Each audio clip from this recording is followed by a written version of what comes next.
प्रेम से बोलिए चौथ माता की जय, सूरज भगवान की जय, शंकर भगवान, मैया पार्वती, गणपत ललनवा की जय।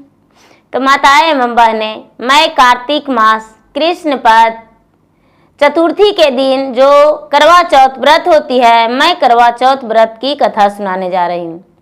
इस कथा को पूरा सुनिए और रहस्य जानिए, आदि नहीं। आदि सुनने में चौथ माता की अपमान होती है और चौथ माता नाराज हो जाते हैं। पूरा सुनने में पूरे व्रत की अति फलदायी मिलती है और सुहाग की लंबी आयु होती है। घर में धन की वृद्धि होती है, लक्ष्मी माता और विष्णु भगवान प्रसन्न हो जाते हैं। इसलिए कथा को पूरा सुनिए और रहस्य जानिए। जय लक्ष्मी माता, जय चौथ माता। प्राचीन समय में एक पतिव्रता स्त्री थी, उसका नाम करवा था।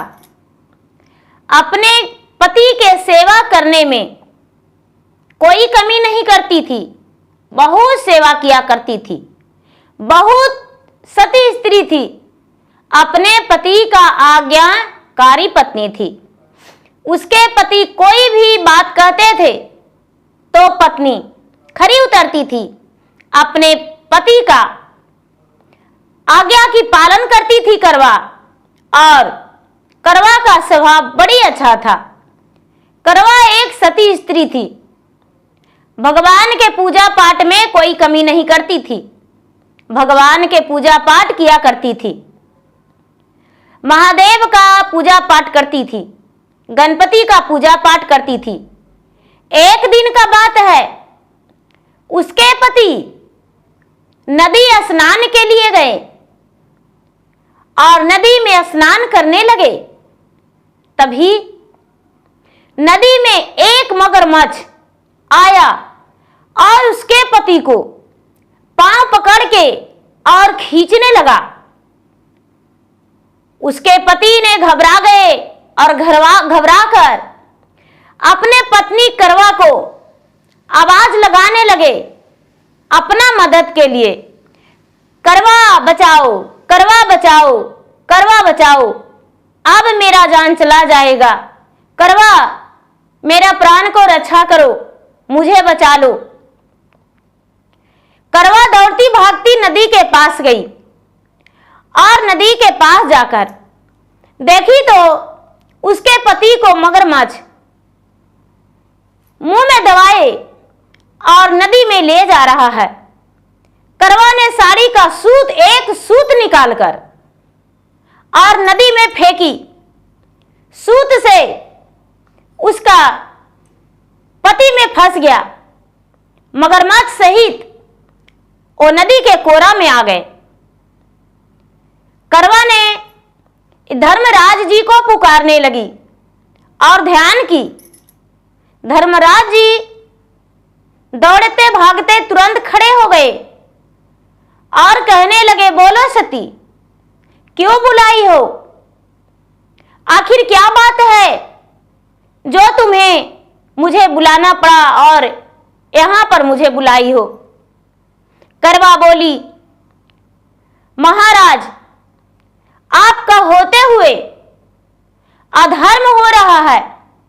देखिए, यह मगरमच्छ मेरे पति को नदी में ले जा रहा है, इसे दंड दीजिए, इसे प्राण दंड आप दे दीजिए। तभी धर्मराज जी कहते हैं कि नहीं पुत्री, मैं प्राण दंड इसे नहीं दे सकता हूं, क्योंकि इसका अभी आयु पूरा नहीं हुआ है। करवा बोली, तो क्या महाराज, मेरे पति का आयु क्या पूरा हो गया था? मेरे पति को क्यों ले जा रहा था? महाराज, यदि आप इसे प्राण दंड नहीं देंगे तो मैं इसे नदी समेत इसको भस्म कर डालेंगे। यह बात सुनकर धर्मराज जी घबरा गए।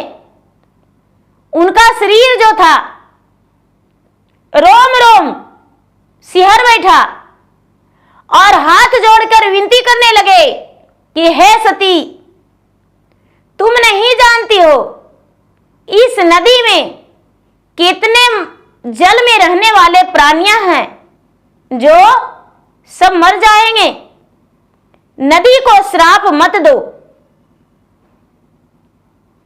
करवा बोली, तो महाराज आप ही इसे दंड दे दीजिए। मुझे ऐसा बात बोलने का क्या आवश्यकता, मुझे श्राप देने का क्या जरूरत। हम कोई श्राप नहीं देंगे। धर्मराज जी तुरंत उसे यमलोक पहुंचा दिए। नदी का जल जलथल रह गया और उसके पति का प्राण बच गया और जो मगरमच्छ था वो यमलोक पूरी पहुंच गया। धर्मराज जी कहने लगे कि हे करवा, आज जानती हो किस दिन है, क्या है आज। करवा बोली, नहीं महाराज, मुझे कोई पता नहीं। धर्मराज जी बोले, आज कार्तिक मास कृष्ण पक्ष चतुर्थी का दिन है। आज गणपति भगवान का दिन है। आज गणपति भगवान का पूजा की जाती है। आज जो भी गणपति भगवान का पूजा करते हैं उनका सुहाग का लंबाई होती है और सुहाग की रक्षा के लिए गणपति का पूजा करते हैं, स्मरण करते हैं, ध्यान करते हैं। तो इसीलिए तूने अपने पति का आज प्राणों का रक्षा किया है, अपने पति का प्राण को बचाई हो, तो आज तुम्हारा नाम से पूरा संसार जानेगा और तू करवा चौथ व्रत करेगी। तुम्हारा नाम से ये व्रत रहेगा, तुम्हारा नाम करवा है और सारे लोग व्रत करेंगे। और व्रत करके चांदनी का उगने पर, चांदनी उदय होने पर, रात की जो चंद्रमा होती है, चंद्रमा को उदय होने पर उसे पूरी दिन बिना फलहार के स्त्रियां सुहागने, सिर्फ सुहागने इस व्रत को करेगी। बिना फलहार के कोई अंजल नहीं खाएगी, पूरे दिन निराहार रहेगी और रात का चंद्रमा को उगने पर चंद्रमा को अर्घ देगी और चंद्रमा के पूजन करेगी, आरती करेगी और गीत गाएगी। उसके बाद मीठे भोजन से व्रत खोलेगी। उसके बाद पुआ पकवान, पूड़ी कचौड़ी, मिठाइयाँ, जो भी भोजन करें पूरे परिवार में बैठकर और भोजन करेंगे। क्या तू ये व्रत को कर पाएगी?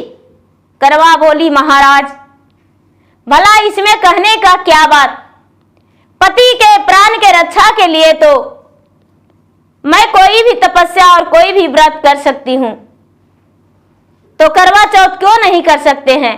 इस व्रत को करने से यदि मेरा पति का लंबा आयु हो जाता है तो मैं इस व्रत को करूंगी। बोले कि ठीक है महाराज, हम इस व्रत को करेंगे और पूरे लोगों को बताएंगे। करवा उसी दिन से जब कार्तिक मास चौथ का दिन आया तो पूरी दिन उपवास रही और उपवास रह के करवा चौथ माता के पूजा की। चांदनी का अर्घ, चंद्रमा का अर्घ दी और नियम अनुसार पूजा करके और अपने सास का पांव छुई, सास से आशीर्वाद ली। बड़े जो भी घर में परिवार थे उनको पांव छूकर और आशीर्वाद ली और करवा चौथ व्रत के बारे में लोगों से बताई। वहां के अगल बगल के लोग, दूर दूर के लोग इसके कहानी जानकर और करवा चौथ व्रत करने लगे।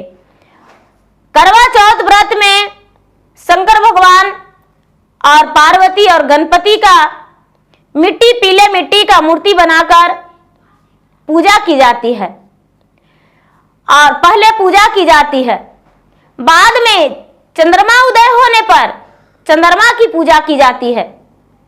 सभी कोई जानते हैं कि कोई भी पूजा पाठ में बिना गणपति के कोई पूजा पूरा नहीं होती है। तो भला करवा चौथ में उस दिन तो और गणपति का ही दिन है। गणेश चतुर्थी जो है, चौथ का दिन गणेश चतुर्थी ही मानी जाती है। तो गणपति का पूजा तो अवश्य होना चाहिए। इसीलिए जो भी करवा चौथ व्रत करते हैं गणपति का पूजा अवश्य करना चाहिए। तो बनी बनाई कैलेंडर में भी सब कुछ मिलती है, तो दीवार पर उसे भी लगाकर और भगवान के आसन लगाकर उस पर पीला या लाल कपड़ा बिछाकर और पूजा करके और आप चंद्रमा के अर्घ देकर आरती करके और अपने पति को चलने में मुख देखकर उसके बाद व्रत तोड़ सकते हैं, क्योंकि नियम अनुसार तो यही है। तो चलिए प्रेम से बोलते हैं चौथ माता की जय।